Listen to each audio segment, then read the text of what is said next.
This week in gaming, a lot has happened. Fortnite players have started to get refunds for old purchases, the Game Awards delivered some major surprises to people, albeit maybe not the ones you were expecting if you're one of the people who believed all the rumors going around this year regarding Half-Life 3 being announced, which didn't end up coming true. Ubisoft might actually get bought out by Tencent, and a lot more has happened, so let's dive into all of it in today's episode of Twig. And honestly, I feel like starting off this series by not talking about the biggest news event of this week, or maybe even this year, would be a huge disservice to everyone,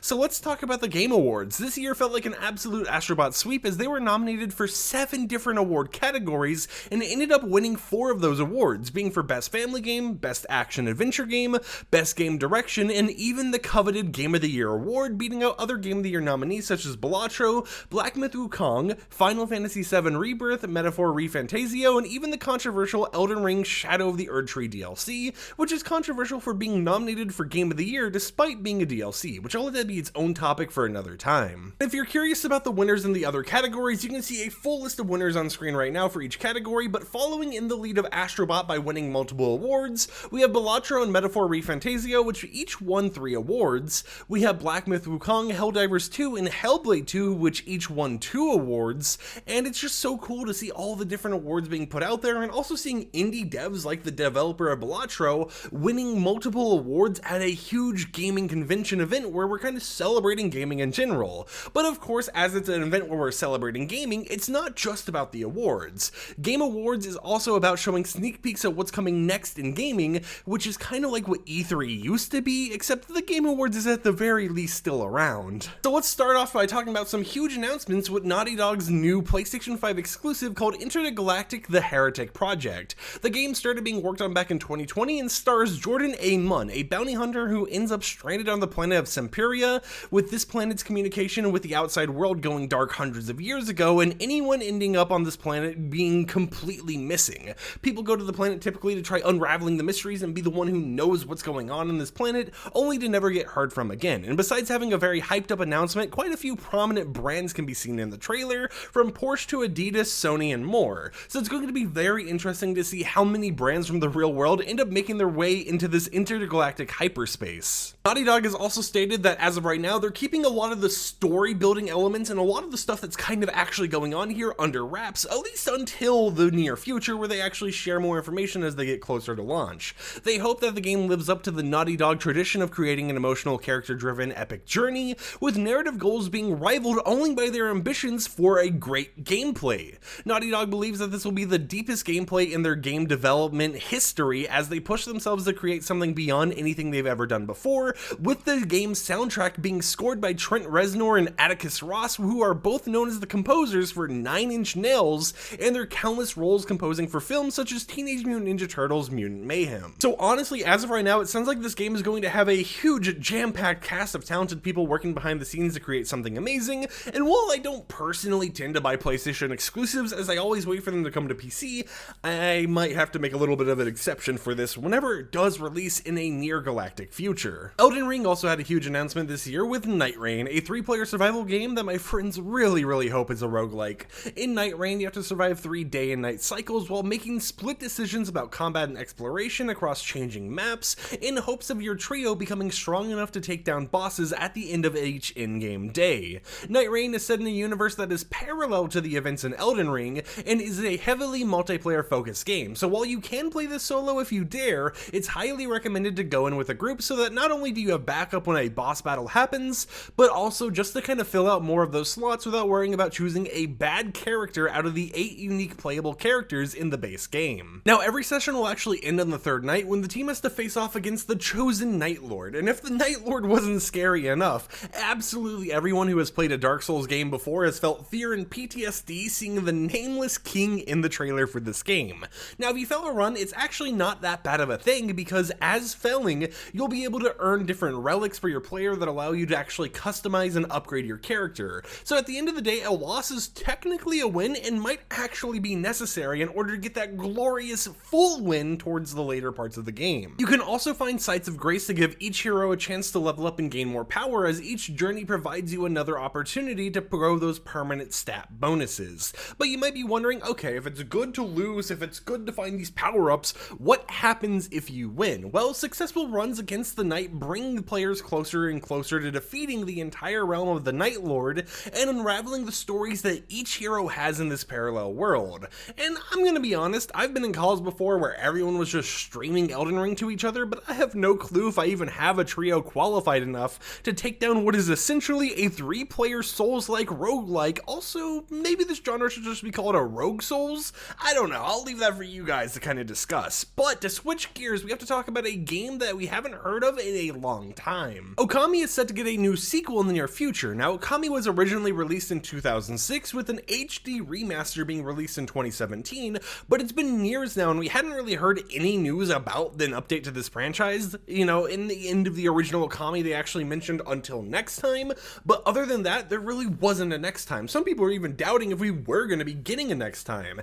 and that was until the Game Awards where the Okami sequel actually got teased. Now, there wasn't too much actually shown besides the trailer itself, however, we did get a lovely comment from Hideki himself, which stated the following: "To all of you, until next time, how long has it been since the story was concluded with that? I didn't think the day would really come, where I would return to Okami and continue the story with my own hands. Even at this very moment, my body is filled with both a cautious surprise that this is not just a dream, but also a joy that cannot be described in words. Everyone who has worked so hard to make this project a reality, the friends who believed in me and gathered at Clover's Incorporated, and most importantly, the voices of so many of you who have continued to support Okami even after such a long time. All of this has come together to create this miracle for which I am deeply grateful. Like a strong rising sun, this project is finally in motion, but it's still a small bud that is blossoming. We are ready to fill this new Okami with many colorful flowers and to do our best to fulfill the promise of next time in the best way.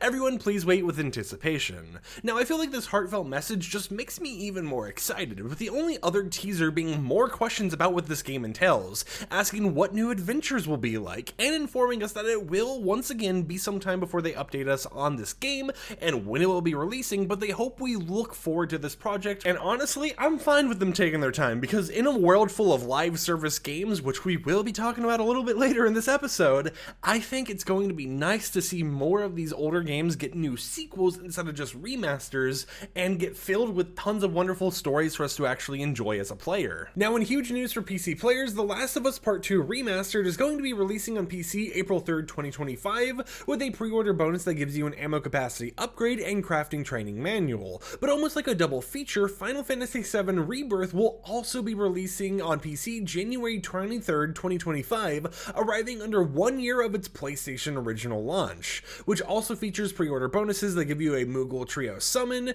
and 2 different Bangle Mark II armor pieces. Now, if you have save data on Remake Intergrade, you'll also be able to get some extra summons as well, assuming your save data is currently on the PC you're playing on when you go to play this remaster or rebirth of Final Fantasy VII. They also mention other things that are going on in the Final Fantasy world, so while not being specifically related to PC gaming news, Final Fantasy XVI's Clive Rosfield will be joining Tekken 8 next month. And now, while I could sit here and talk about every single announcement from the Game Awards, I think leaving it off on just those core 4 few announcements is enough, so let's do a quick rapid recap of some other announcements without fully going in depth. The Witcher 4 got a brand new 6-minute trailer that was pre-rendered on a custom version of Unreal Engine 5, but also on an unreleased NVIDIA GPU, which might be the upcoming 50 series GPU that everyone's been rumoring and talking about for the past few months. A new game called Project Robot by the developer behind games such as Shadow of the Colossus was revealed, but not too much information is currently known besides the short trailer they showcased.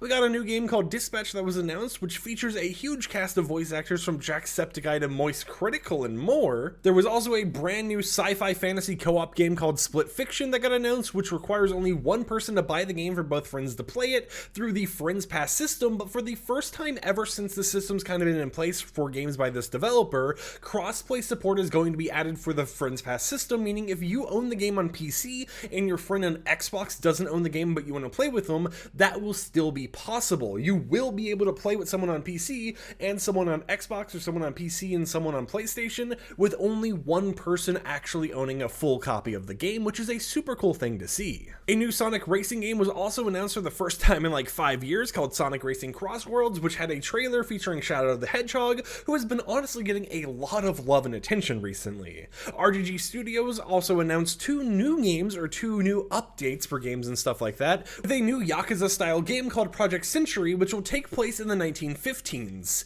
And it might even be like a gorier take on this style of games that RGG is known for, but they also announced that Virtua Fighter was returning for a new official entry after having Virtua Fighter 5 being remade over and over and over for what seems like almost 20 years now. We also got Dave the Diver getting a new jungle expansion, which I can officially confirm is DLC for Dave the Diver and isn't a brand new game entirely, but it still feels like it almost might play out like an entirely new game. And even with this huge news recap, rapid firing all these different topics, there are still more game announcements we haven't talked about yet that we're going to make for a great few years of gaming as we're going forwards and as we see more and more games come out. So it's definitely a super hyped up Game Awards this time around, and I definitely feel like there was a lot more games I was interested in than what they showcased at Game Awards 2023. With the Game Awards out of the way, it's time to talk about Fortnite and a free stimulus check that some players are receiving for purchases they made in the game a long time ago, back in like 2017, 2018. Now in 2022, Epic Games agreed to pay $245 million to compensate players